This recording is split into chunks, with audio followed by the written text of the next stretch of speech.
I was staying in Vancouver, traveling with my little sister. I was in my late 20s, her in her early 20s. It was summer and the weather was freaking gorgeous. We were walking down Robson Street when this encounter happened. After stopping at a cannabis dispensary to buy some pre-rolls, the two of us parked ourselves on the sidewalk. We were close to our hotel, and we knew that once we were in our room, there'd be an arduous elevator ride between us and our addiction. So we were planning to stand around a while and chain smoke, people watching, until we'd had our fill of both. I've got my lighter in my hand, a joint dangling from my lower lip, but I haven't ignited it yet. Wait, before I continue, I may have to describe this lighter to you, because it might actually matter, in some terrifying, symbolic way. I just bought it in anticipation of these pre-rolls, from a place called Dank Mart, maybe a half hour before meeting the man I believed to be the devil. The lighter had a Keith Haring print on it, often called the Three-Eyed Monster. Now here's an explanation I just recklessly cut and paste from Google. The smiley face is another frequently used character found in many of Keith Haring's works. This icon, the three-eyed face, is a mysterious figure often associated with greed and excess. Alternatively, this character has been used to represent the unknown. Okay, back to my story. Like I said, I've got my lighter in hand, a joint dangling from my lower lip, but I haven't ignited it yet. The exact moment I was about to flick the flame, I saw a suited man bursting out of the Five Guys restaurant we were standing in front of. My first thought from the moment I saw him was, why was he in there? He doesn't even eat? When I recalled having that bizarre nonsense thought later on, while safe in our hotel room, it made my skin feel cold all over. The suited man acknowledged no one as he stormed out of the burger joint. He simply raised one hand high, as if hailing no taxi in particular, and demanded, "Lighter." This aloof behavior was kind of bemusing to me, so I waved at the suited man to catch his attention, offering the service of my lighter. He walked towards us slowly, without a verbal or gestural response of any kind, and the two of us instantly began to recoil from him. His suit was meticulous. I've never seen a fabric exactly like it. It was a dark blue color, with thin silver threads. A high-priced suit isn't a strange thing to see in Vancouver, but this one stood out to me, for reasons I'm unable to even articulate. The suited man stopped in front of me and said something. I don't remember what. Just a few words of relatively normal small talk, I think. I want to say he asked me, "What are you doing in the city?" But that could be just my imagination filling in what details I've now forgotten. While he spoke, I watched the suited man reach into the breast pocket of his suit and retrieve a comically short cigar stub. There was barely any cigar left to smoke, and he hadn't even cut the ash from the tip. Somehow, this last detail didn't seem to produce any mess whatsoever. The suited man took my lighter and lit his cigar stub effortlessly, like it was only a cigarette. Not once had he glanced at my little sister so far, who was standing directly beside me. That registered as odd to me at this point. Really odd. After inhaling from his cigar stub, the suited man looked over my lighter for a long moment, as if contemplating it, then announced, "I like this." His eyes didn't seem pleased though. I could tell he was about as impressed by Keith Haring's artwork as I was. "How much do you want for it?" the suited man asked. "It's just a lighter, mate," I told him, shrugging. Like I alluded to above, I don't like Keith Haring all that much, and I didn't mind the idea of parting with the lighter. We had other lighters in our hotel room anyway. It was just a purchase of convenience. No big deal. Take it, I offered. The suited man ignored me and reached into his pocket to retrieve his wallet.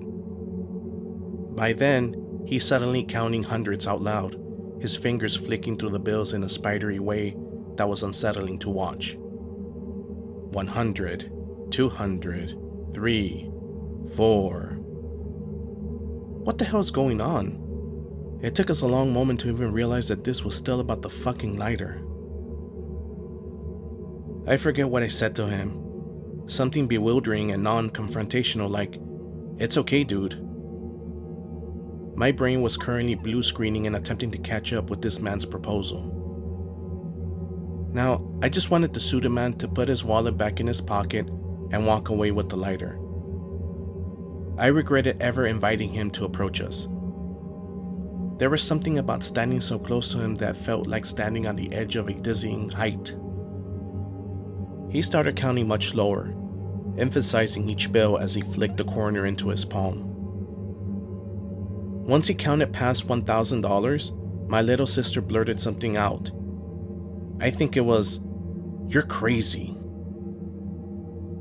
I'm almost certain that's what she said. My little sister didn't sound amused or entertained by the situation. She sounded more shocked and weirded out. It was the voice you'd use with a creep at the bar. The suited man stared bloody daggers at her. It was terrifying. His eyes lit up with malice, and his lips peeled back for a moment in this awful, awful snarl. "We're talking," he growled at her. Just those two words, and they felt so loaded. "The men are talking," it said. Then, the suited man looked at me with reproach, like I was at fault for not having her under control, for letting the girl interrupt important business.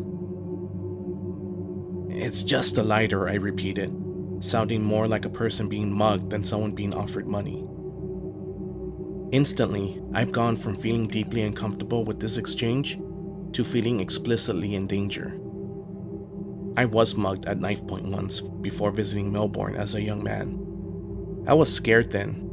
Very scared, yeah, but this was a different type of fear. I've only felt this kind of terror once in my life. There was no adrenaline spike, as if all the fight or flight in me had been muffled somehow. It was like being soul-sucked by a dementor, as silly as that sounds. Every second spent even discussing this transaction was spiritually draining to the point of actual physical exhaustion. If we didn't leave now, I had a strange belief that we'd never have the strength to walk away from him. "You can have it," I insisted. "I don't need it." This was not the answer that he wanted. The suited man had already counted the entire contents of his wallet, just over $1,000. And by then, he was pulling more loose cash out from his pockets in a weird frenzy. He started demanding that I give him a price for the lighter. Any price. He didn't seem rejected or offended, exactly. More nervous. Almost like he was panicking or something. I've had a lot of friends ask me why I didn't take the suited man's money.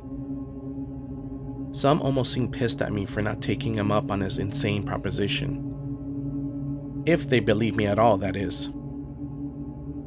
The obvious answer is that I am lucky enough in life to not need to take his money. But that's not what I was thinking about that day, though.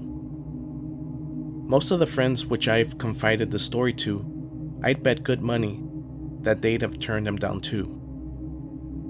I'd bet lighter money on that, as confidently as I bet on the integrity of their souls. Even the ones that exclaim how quickly they'd have snatched the money from his hands. By the time our exchange had concluded, I felt like the suited man was actually correct somehow, and that I had been wrong. It wasn't just the lighter. It suddenly felt inexplicably valuable. Not the lighter itself, which was already in the suited man's pocket, but the transaction now taking place. I told the suited man no one last time. Then my sister and I promptly began walking in the other direction, saying not a word to one another. But it didn't take more than a few seconds for us to register how scared the other still felt. That's when we both started jogging briskly. We made it to the hotel and then rode the elevator in total silence, both still shaken by our encounter. Once we got into our room, we started smoking in the bathroom like degenerates, and suddenly, this profound wave of giddy relief came over us, like you get when you have a near-death experience. Finally, my sister asked, "Was that man the devil?" I nodded before instantly answering, "It was the devil, or one of his associates perhaps." I recall this encounter fairly often, and when I do, I'm always surprised that I can't remember the suited man's face. There's an impression I'm left with, but when I attempt to focus my memory on it, his features begin to morph, eluding me.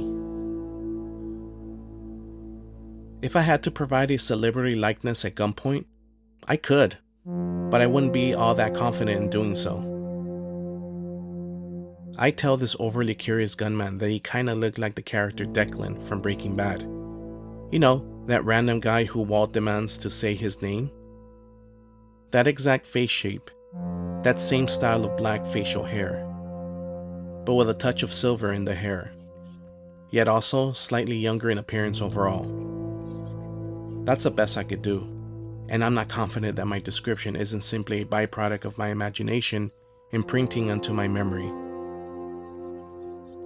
This is a story that feels both silly and underwhelming to tell, but it still makes me uneasy to think about it.